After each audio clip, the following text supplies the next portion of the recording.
the Harlem Renaissance, guys. I don't know how much you know about history, but Harlem was an area of great culture. I mean, great culture. Mike Renaissance. Is that kind of how you put that together? Yeah, absolutely. I think that was a big driving force behind that, and like naturally, I'm a very nostalgic person. You know, like old films, old pieces of art. Okay. Things like that. I'm a old soul by nature, but still young at heart. Absolutely, absolutely. So, journey wise, being in New York is the epicenter of hip hop, right?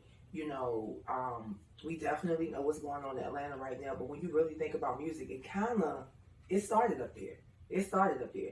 So talk to us a little bit about your journey and how you cultivated this, what we call Renaissance music. Definitely.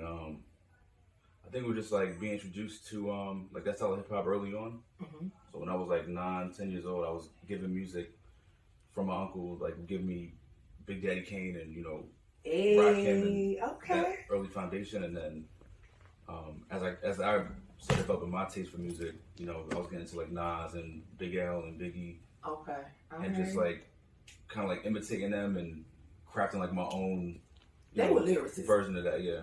And see, I think that's something that, for me personally, lyricism is everything. Like, you can jump around, you can do all you want to, but when you're speaking something that we need, when you're speaking substance, that's where it is. Now, do you find that you appeal to a more mature crowd, or do you kind of feel like you can kind of work your way through different demographics? I think naturally, like, yeah, there's a definite older demographic. Okay. That's like appreciative of it, but sometimes I would be surprised, like performing somewhere, even the last couple of days, there'd be some younger people there that's like, oh, this is, they're enjoying it, so.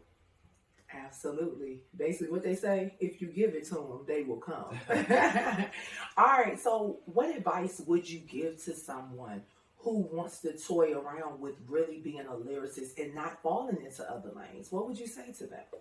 I'll say just keep climbing. I had the chance of meeting Lupe about 5 years ago, and I asked him the same question. He said, you cannot stop. You got to just keep writing. You got to keep honing your craft.